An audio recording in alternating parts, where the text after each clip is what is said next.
Nag-apilar ang Arsobispohan Cebu, hinbulig para ang mga biktimahan Bagyo Tino nga nagdarahin distroso. May da mga namatay ug nawaraan nin mga balay. Siring ni Archbishop Alberto Uy, labot laan mga pag-ampo ang singbahan in kinahanglan bumaton hin konkreto nga buhat nga maibsan ang ginaagian han mga biktimahan bagyo, labinan mga apektado han babaha. Nagaagat hiyahin ang mga parokya nga mag-organisahin buhat hin kaluoy ngan pagpain. Panapton, tampi, tuwalya, mga pagkaon, temporary shelter ug iba pa nga mga panginahanglan para makabangon nira didan sobra nga epektohan bagyo. Abri ang Pope John the 23rd College Seminary Gymnasium Mabolo, Cebu City para ang mga donations.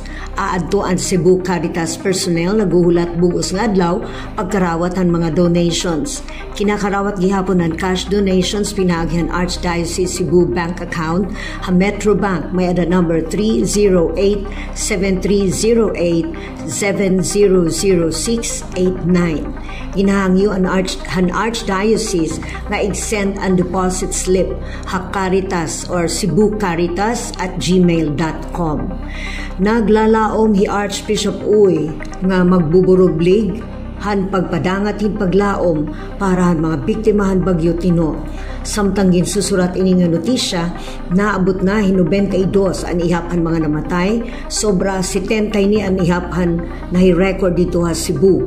Sumalahan report, naabot naman hin sobra 20 pa ang nawawara, kadak-an hini dito ha Central Visayas.